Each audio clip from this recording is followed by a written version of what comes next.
پہلی بات یہ واقعہ اس وقت کا ہے کہ جب یہ فقہی حکم نہیں آیا تھا، اور دوسری بات یہ کہ بہرحال وہ انسان اس مسئلے سے جاہل تھا، تو پیغمبر اسلام نے کیا اس سے ارشاد فرمایا؟ کہا کہ اے شخص تیرا عمل تو انتہائی بدتر تھا، کہ اگر اسلام میں سلام کا جواب اس وقت تک واجب نہ بھی ہوا تب بھی بہرحال ایک آدمی پکار رہا، اسے زیادہ زحمت میں ڈالنا، اس اعتبار سے عمل تیرا بدتر تھا لیکن نیت تیری بہترین تھی، اس لیے خدا نے اس نیت پر بھی تجھے اجر دیا۔ لیکن بہرحال یہ مسئلہ اس وقت تک جب تک کہ فقہی حکم نازل نہیں ہوا۔ تو اب اس زمانے کے لوگ فقط ایک دعا ہم کو رسول کی جانب سے مل جائے اس کے لیے اتنے جتن کیا کرتے ہیں، اور اگر واقعاً کوئی ہدیہ اور تحفہ مل جائے بارگاہ رسالت و امامت سے ہمارے لیے کوئی تحفہ آتا، اس سے زیادہ برکت والی کوئی چیز نہیں۔ ایک دینار بھی اگر آتا تو لاکھوں میں انسان کھیلنے لگتا، اور یہ ممکن نہیں کہ ہم امام کے نام پہ کچھ بھی خرچ کریں، نظر ہو، نیاز ہو، مجلس ہو، ماتم ہو، زیارت ہو، امام کے نام پہ کوئی خرچ کیا جائے۔ یہ ممکن ہی نہیں کہ امام اس کا ریٹرن ہم کو نہ دے، امام کی جانب سے اس کا بدلہ ہم کو نہ ملے۔ لیکن بس ایک بات کا خیال رکھنا، اور وہی جو ہمارے یہاں سب سے زیادہ غلطی ہو جاتی، وہ یہ کہ بس اس بات کو ذہن میں رکھتے ہوئے امام کی خدمت میں تحفہ بھجوانا کہ جو چیز ہم بھجوا رہے ہیں وہ وہاں تک پہنچ جائے، ایسا نہ ہو کہ راستے ہی میں وہ غائب ہو جائے، ایسا نہ ہو کہ امام کے ہاتھوں تک وہ نہ پہنچ پائے، جب وہاں پہنچے گی نہیں تو وہاں سے بدلہ بھی نہیں آئے گا۔ یعنی دوسرے الفاظ میں میرا مطلب یہ کہ جو ہم نظر و نیاز کرتے ہیں اس کے بعد ہمارے گھروں میں برکت آنا چاہیے، لیکن بدقسمتی یہ کہ ہم میں سے اکثر کی یہ نظر و نیاز، اس میں دو بڑی غلطیاں ہو جاتی ہیں۔ ایک نظر و نیاز کے موقع پر، وہ غلطی پچھلے ہفتے آپ نے سنی، اور ایک اس سے پہلے نظر و نیاز کی تیاری کے دوران۔ اور یہ کیا غلطی، بلکہ اپنی قربانی کو، اپنے تحفے کو اس قابل بنانا کہ خدا قبول کر لے۔ اور اس قابل بنانے کا ایک مطلب تو یہ ہے کہ آدمی متقی، اور دوسرا مطلب کیا ہے؟ معصوم سے پوچھا گیا کہ خدا نے آخر ایک کا تحفہ قبول کیوں کیا، ایک کا رد کیوں کیا؟ تو کہا اس لیے کہ حابیل نے جب وقت آیا کہ قربانی دینا تو اپنے جانوروں میں یہ دیکھا کہ سب سے بہترین کیا جو راہ خدا میں دیا جائے، اور قابیل نے دیکھا کہ سب سے زیادہ بیکار کیا کہ جسے پیسے ہی کوڑے میں پھینکنا تھا، چلو اللہ کے نام پہ دے دو۔ یہ فکر کا فرق آ گیا۔ یہاں پہ ہمارے سامنے دو فکر ہے، دو فکریں ہیں۔ ایک یہ کہ جب انسان کو راہ خدا میں دینا ہوتا تو ایک آدمی یہ چاہتا کہ میں اپنے مال کا، اپنی جائیداد کا بہترین سے بہترین راہ خدا میں پیش کروں، اور ایک فکر یہ ہے کہ دینا تو ہے، بچنا تو نہیں، بھاگنا تو نہیں، لیکن وہ چیز راہ خدا میں دو جو اپنے کسی کام کی نہ ہو، ویسے ہی بیکار ہے، ٹوٹی پھوٹی ہے، اٹھا کے کسی کباڑی کے ہاتھ میں فروخت کرنا تو معاذ اللہ خدا سے بہتر کون ہے، اسی کو دے دو۔ ایک یہ فکر آئی اور ایک وہ فکر آئی۔ اللہ کے ہاں قبولیت کس کی ہے کہ جو اپنی بہترین عزیز ترین شے راہ خدا میں دیتا، اور اللہ کے یہاں کس کا عمل رد ہے کہ جو بدترین چیز کو راہ خدا میں پیش کر رہا ہے۔ نہ صرف یہ کہ رد، بلکہ اس کے بعد وہ انسان ایسا ہوتا کہ قیامت تک کے لیے لعنتوں میں اولیت قابیل کو حاصل ہوئی۔ پہلی لعنت قابیل پہ آئی، جتنے بعد میں ملعون وہ بہرحال ہیں سب قابیل کے بعد، اولیت تو قابیل ہی کو ملی۔ اب دیکھیے یہی چیز ہمارے یہاں نظر و نیاز کرنا، مسجد میں، امام بارگاہ میں، کسی دینی کام میں، کسی عالم پر، کسی مدرسے پر، کسی طالب علم پر، یا ویسے ہی براہ راست امام کے نام پہ کچھ دینا۔ دو فکریں، دو اصول آئے ہمارے سامنے، ایک تو تقوی اور غیر تقوی، اور دوسرا اصول کیا آیا کہ بہترین شے کون دے رہا ہے اور بدترین شے کون دے رہا۔ اچھا بہترین اور بدترین کسے کہتے ہیں؟ یہ سوال۔ لوگ کہتے ہیں کہ واہ آج کل ہم بہترین چیزیں دیا کرتے ہیں، پہلے زمانے میں لوگ وہ میٹھی ٹکیاں رکھ دیتے تھے نظر و نیاز میں کہ کھائی بھی نہ جائے۔ اب بریانی ہے، اب قورمہ ہے، اب حلیم ہے، اب ایک سے ایک ٹیسٹی، ایک سے ایک لذیذ، ایک سے ایک معاشرے کی پسندیدہ غذا اس کے اوپر لا کے رکھی جاتی۔ وہ پہلے زمانے کے معاذ اللہ سوکھے سوکھے دسترخوان سے کہ آدمی فقط چک کے اٹھ جاتا تھا۔ آج دنیا کی ہر نعمت کو لا کے رکھا، تو ہم تو حابیل کی سنت پہ چل رہے ہیں کہ اپنے مال سے بہترین بریانی پکاتے ہیں، اور بہترین مثلا کھچڑا، بہترین دال، جو کچھ بھی ہر چیز سپرلیٹو ڈگری والی تیار کرتے، ہم حابیل کی سنت پہ عمل کر رہے ہیں؟ جی نہیں، اس کا نام بہترین نہیں۔ بہترین اس کا نام نہیں ہے کہ آپ نے بجائے میٹھی ٹکیا کے مثلا بریانی تیار کر، یا کھیر کے بجائے کہ جو لوگ کم کھاتے ہیں مثلا گاجر کا حلوہ آپ نے لا کے رکھ دیا کہ جو لوگ زیادہ شوق سے کھاتے ہیں، یہ بہترین نہیں۔ بہترین اور بدترین کا معیار کچھ اور۔ حدیث امام پیش کرنے کے بجائے ایک واقعہ پیش کر دوں جو ایک ایسی شخصیت کا جو احادیث امام پر ہم سب سے زیادہ معرفت رکھتا تھا۔ یہ واقعہ آپ اکثر علماء سے سنتے، لیکن میری تقریر اس نقطے پہ آ گئی کہ غالباً اس واقعے سے بہتر کوئی واقعہ اس وقت ہو ہی نہیں سکتا کہ حابیل کی سنت یہ ہوئی کہ راہ خدا میں بہترین چیز دو، قابیل کا طریقہ یہ ہوا کہ جو چیز ویسا ہی سڑ رہی وہی اٹھا کے راہ خدا میں دے دو۔ مرحوم مولانا غلام عسکری صاحب علی اللہ مقامہ کا جملہ کہ میں اکثر مجالس میں پڑھتا رہتا تھا، مرحوم کہہ رہے کہ دیکھیے علم دین واجب ہے، علم دین لازم ہے، یہ واجب کفائی ہے۔ آپ اپنی اولاد میں سے کسی کو ڈاکٹر بناتے ہیں، کسی کو انجینئر بناتے ہیں، تو اسی طرح سے آپ کسی کو عالم بھی بنائیے۔ خیر معاشرے پہ کیا اثر ہو، ٹس سے بس نہیں ہوتا ہے معاشرہ۔ لیکن ایک دن ایک مرد مومن میرے پاس اپنے بیٹے کو لے کے آ گیا، کہا کہ مولانا میں آپ کی تقریر سن کے بڑا متاثر ہوا، اور یہ میرا بیٹا حاضر ہے آپ کے لیے، جو آپ کا مدرسہ ہے داخل کیجیے اور اسے عالم بنائے۔ مولانا کہتے بڑی خوشی ہوئی، کسی پہ تو اثر ہوا میری بات کا، مگر ایک مرتبہ پوچھ لیا کہ بہرحال کس چیز نے آپ کو سب سے زیادہ شوق دلایا کہ اپنے بیٹے کو عالم بنائے؟ تو اس کا جواب کیا تھا؟ خیر اس کا جواب تو جو کچھ ہو میں اپنے الفاظ میں یہ کہہ رہا ہوں، اس کا جواب کیا تھا؟ مولانا پوچھ رہے ہیں کس چیز نے آپ کو شوق دلا، کس چیز نے آپ کو انکریج کیا کہ آپ بیٹے کو عالم بنائیں؟ کیا جواب ہوگا؟ ثواب۔ کیا جواب ہوگا؟ عالم کی اہمیت۔ کیا جواب ہوگا؟ امام کے یہاں جو مرتبہ ہے ایک عالم اور اس کے گھر والوں کا۔ لیکن ایک جواب کیا تھا؟ بیٹے کی نالائقیت۔ اتنا نالائق بیٹا تھا جس نے مجبور کر دی کہ مولانا میں نے اس بیٹے کو ہر لائن میں ڈالا، پڑھانا چاہا تو پڑھنے سے انکار کیا، کام سکھانا چاہا تو کام کرنے سے انکار کیا، کسی لائن میں یہ فٹ نہیں ہو رہا تو میں نے سوچا کہ اس کو عالم ہی بنا لو، کسی نہ کسی طرح اپنا گزارا کر لے گا۔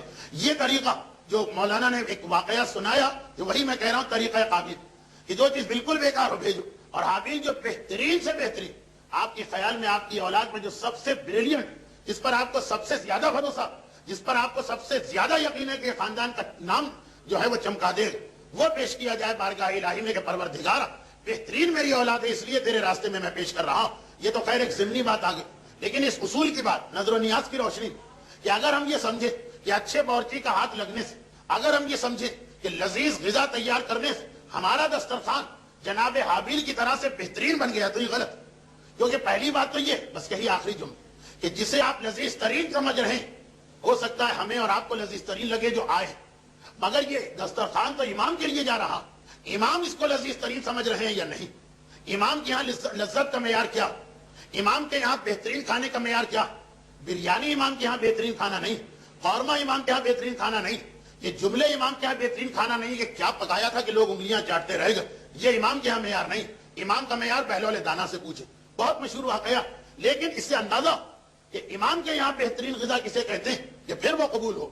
اور اس کی مزید کچھ وضاحتیں آئندہ ہی ہوں گی، آج تو وقت نہ رہا درس میں۔ بہلول دانا، وہ دانا کہ دنیا ان کو دیوانہ سمجھ رہی، مگر صاحبان معرفت جانتے ہیں کہ اس دور میں معصوم کے شاگردوں میں ان سے زیادہ دانا کوئی نہیں۔ ہارون سے اکثر ان کے مذاق چلتے رہتے ہیں، بعض علماء نے لکھا بھی ہے کہ یہ ہارون کے چچا زاد بھائی تھے، ذرا دور کے رشتے سے، لیکن بہرحال خاندان کے افراد میں سے ایک فرد تھے۔ بہلول دانا شہر سے باہر ویرانے میں بیٹھے، پرانا زمانہ جہاں شہر کا کوڑا کرکٹ ڈسپوز آف کرنے کا ایک ہی طریقہ تھا کہ شہر سے باہر وہ مزبلہ بنایا جاتا ہے، کوڑا گھر، اور پورے شہر کا کوڑا لا کے وہاں ڈال دیا جاتا، سڑتا ہوا کوڑا، پیٹ پھٹے ہوئے جانور، مردار جانور، اور غرض یہ کہ ہر قسم کا کوڑا۔ بہلول وہاں بیٹھے، ہارون کے یہاں کسی کی دعوت تھی، چنانچہ بہترین کھانے پکائے گئے، شاہی باورچی سے کہا گیا کہ آج دعوت والے کھانے پکانا، اس نے بھی بہت محنت کے ساتھ بہترین کھانے پکائے۔ خلفاء کا ایک خاص طریقہ کار ہمیشہ رہتا، بلکہ ہر بادشاہ کا ایک خاص ڈش تیار ہوتی ہے فقط بادشاہ کے لیے، اور وہ ڈش جو ہے اصل میں ایک قسم کا وہ پریسٹیج میٹر ہوتی، یعنی بادشاہ، صرف بادشاہ اس کو دسترخوان پہ بادشاہ کے لیے مخصوص، اور اگر بادشاہ اس میں سے ایک آدھ لقمہ کسی کو دے تو یہ گویا اس کے لیے ایک بڑی عزت، ایک آنر ہو گیا۔ جیسے آج کل کسی کو میڈل ویڈل دیے جاتے ہیں، تو ایک لقمہ ایک عزت ہو گئی کہ بادشاہ مجھے اتنا بڑا اعزاز دیا، ایک لقمہ۔ آج بھی دسترخوان پہ سارے کھانے سجائے گئے اور وہ اسپیشل ڈش بھی لائی گئی، طعام شاہی۔ خیر کھانے کے دوران جو مہمان آئے تھے سب کے سب وی آئی پیز تھے، ان میں سے ایک یا دو کو ہارون نے ایک ایک لقمہ اس میں سے دے دی، جو اب آج کل کی اصطلاح میں سارا دسترخوان وی آئی پیز کا تھا، مگر یہ لوگ وی آئی پیز تھے، چنانچہ ایک ایک لقمہ ان کو دے دیا گیا۔ تو یہ 2 یا 3 آدمی تھے کہ جن کو بہرحال یہ لقمے ملے، اور باقی اگرچہ سب مہمان چنے ہوئے مہمان سلیکٹڈ پرسنالٹیز ہیں، سب کے سب بہرحال معززین میں سے ہیں، لیکن تحفہ کسی ایک یا دو کو ملا۔ کوئی ایسی بات نہیں، سب کو پتا کہ بادشاہ کا یہ تحفہ تو کہیں ہزاروں میں کسی ایک کو ملتا ہے۔ دسترخوان ختم ہوا، ہارون کو یاد آیا، کہا کہ بہلول بہت دنوں سے نظر نہیں آئے، پہلے تو ہر صبح و شام ایک چکر لگتا تھا، اکثر دسترخوان کے قریب بھی ہوتے تھے، لیکن کئی دنوں سے نظر نہیں آئے، کہاں ہے بہلول؟ اپنے خاص نوکر کو بلایا، نوکر تو نہیں کہیں گے، آج کل کی اصطلاح میں ہوگا مثلا پرسنل سیکریٹری، اس کو بلایا، اور کہا کہ یہ جو میرے لیے خاص کھانا تیار ہوا تھا جاؤ جا کے بہلول کو دے دو۔ بادشاہوں کا مزاج ایسا ہی ہوتا کہ جیسا کہ سعدی نے گلستان میں لکھا کہ کبھی ان کو گالی دو تو وہ خلت دیتے اور کبھی سلام کرو تو گردن کٹوا دیتے۔ بادشاہ کے مزاج کا کوئی بھروسہ نہیں، جاؤ بہلول کو دے دو۔ سارا دربار ایک مرتبہ حیران ہو گئے، ایک لقمے کے لیے لوگ مرتے ہیں اور یہ پوری ڈش بہلول کے پاس جا رہی۔ شاہی قاعدے کے مطابق وہ بادشاہ کا خاص اسسٹنٹ یا پرسنل سیکریٹری اس پیالے کو اپنے سر پہ رکھ کے چلا، احترام عزت، اور تلاش میں نکلا بہلول۔ لوگوں نے کہا کہ وہ تو ہمیں کئی دنوں سے کھنڈر میں نظر آ رہے ہیں، وہ جو شہر کے باہر کوڑا گھر وہاں بیٹھے۔ پہنچا، خیر وہ غلام خاص، دیکھا کہ واقعاً بہلول وہاں پہ۔ ایک مرتبہ بہلول سے کہا کہ بہلول مبارک کھڑے ہو جاؤ۔ بہلول نے کہا آخر کیوں کھڑا ہوں؟ کہا کہ تمہارے لیے بادشاہ کا خاص تحفہ آیا، شاہی تحفہ تمہارے لیے آ رہا، اور یہ خاص غذا ہے بادشاہ کی جو تمہیں دی گئی۔ بہلول نے اشارہ کیا، ہر کوڑا گھر پہ کتے تو ہوتے ہی ہیں جو ہڈیوں پہ جھگڑا کر رہے ہوتے، کہا کہ جا کے ان کے سامنے ڈال دو۔ تو غلام کو اس پرسنل سیکریٹری کو یقین نہیں آ رہا، بہلول پاگل تو ہے لیکن اتنے بھی پاگل کیا ہوں، یہ شاہی تحفہ، اس کا ایک چمچہ کسی کو مل جائے تو اس کے پورے خاندان کے لیے فخر کا موقع۔ جی ہمارے خاندان میں بادشاہ نے ایک چمچہ بھجوایا تھا شاہی تحفے کا، اور یہاں پوری ڈش مل رہی اور کہہ رہے کتے کے آگے ڈال دو۔ یہ بہلول کو ہوا کیا؟ کہا بہلول یہ کیا کہہ رہے ہو، تمہیں پتا نہیں یہ خلیفہ ہارون رشید کا خاص الخاص کھانا ہے؟ تو بہلول کا جواب کیا تھا؟ یاد کیجئے، آپ نے واقعہ تو 25 دفعہ سنا۔ کہا کہ اتنا شور نہ مچاؤ، آہستہ بولو، اگر کتوں نے سن لیا تو کتے بھی اس کو نہیں کھائیں گے۔ اچھا یہ جو کچھ بھی بہلول نے کہا بہت بڑا فلسفہ، بہت بڑا فلسفہ کہ ظالم حکمران، اس کا مال حرام سے تیار کردہ غذا ہمیں اور آپ کو کتنی ہی لذیذ کیوں نہ لگے، لیکن جس کو اس کی حقیقت پتا ہو کہ یہ حرام والی غذا وہ اتنی نجس، اتنی بدبودار، ایسی گھناؤنی، ایسی قیاور ہوتی کہ واقعاً کتوں کو بھی اگر پتا چل جائے کہ یہ مال حرام تو وہ بھی اس کے قریب نہ کھٹکیں اگر وہ مکلف ہوتے، اگر ان کے پاس اتنا احساس ہوتا۔ بہلول بتا رہے ہیں کہ جسے تم بہترین غذا سمجھ رہے ہو چونکہ مال حرام سے تیار شدہ، تو میری نگاہ میں تو یہ کتوں کے قابل بھی نہیں، کتوں کو بھی دھوکہ دے کے کھلایا جا رہا۔ تو اب اگر ہم نے بہترین نظر و نیاز تیار کی، واہ واہ کیا کھانا ہوا ہے آج، کیا دسترخوان تھا فلاں صاحب کا۔ اب تو باقاعدہ یہ 22 رجب کے کنڈے یا اور دوسرے مواقعوں پر ٹینٹ لگتے ہیں، سڑکیں گھیری جاتی ہیں، باقاعدہ بیرے آتے ہیں سرو کرنے کے لیے، بڑی بڑی میزیں ہوتی ہیں، دیکھیں اگر یہ سب خلوص کے ساتھ سب مال حلال سے ہے تو ان مومنین کرام کو ہمارا لاکھ لاکھ سلام کہ جو اس مادی دنیا میں امام معصوم کے خاطر اپنی دولت خرچ کرنے کو تیار۔ پیسہ بہت سو کے پاس ہوتا مگر اتنا جذبہ کس کے پاس ہوتا؟ اگر واقعاً مال حلال ہے اور خلوص دل ہے تو ان سے بہتر کوئی نہیں، لیکن اگر یہ مال حرام سے تیار شدہ، چاہے ہم کو معلوم نہ، یعنی ہم یہ نہیں سمجھ رہے ہیں کہ یہ امام کو تکلیف پہنچائے گا، ہم نے تو اپنے اعتبار سے بڑی محنت کی، لیکن اگر وہ نظر و نیاز مال حرام سے تیار شدہ تو یاد رکھیے امام کی نگاہ میں وہ ایسی بدبودار، وہ ایسا مردار آپ نے تحفہ بھجوایا، وہ آپ نے ایسا نجس تحفہ بھجوایا، ایسا قیاور تحفہ بھجوایا کہ امام معصوم بجائے اس کے کہ اسے تحفہ سمجھے، کوئی تعجب نہیں کہ یہ توہین امام بن جا، یہ نجس ترین چیز جو کتوں کے قابل بھی نہیں، اب تم بارگاہ پروردگار میں بھجوا رہے، تم بارگاہ رسالت میں بھجوا رہے، تم بارگاہ امامت میں بھجوا رہے۔ تو نظر و نیاز کرنا جتنا برکت دلوانے والا عمل، انتہائی بابرکت اعمال میں سے ایک، آپ کے گھر کی قسمت بن سکتی، سارے دلدر، ساری پریشانیاں، ساری مصیبتیں دور ہو سکتی اگر ہماری ایسی نیاز ہوئی جو خدا اور امام نے قبول کر لی۔ مگر اس میں سے ایک بات کا خیال رکھنا ہے جو ہمارے یہاں بڑی لاپرواہی ہو رہی، اور سب کے لیے تو نہیں کہا جا سکتا، مگر مشاہدے میں یہ ضرور آیا کہ جتنا زیادہ جس کے پاس حرام ہوتا اتنا ہی شاندار و عالیشان اس کا دسترخوان بھی ہو جاتا۔ ہاں ایسے لوگ بھی ہیں جو مال حرام سے بہترین دسترخوان پیش کرتے ہیں، لیکن اکثریت کی میں بات کر رہا ہوں۔ تو ایسی نظر و نیاز جو مال حرام سے خدمت امام میں پہنچائی جا رہی، خود ہی آپ سوچیں کیا یہ امام کی شان کے مطابق، کیا امام اس سے راضی اور خوش ہو سکتے ہیں؟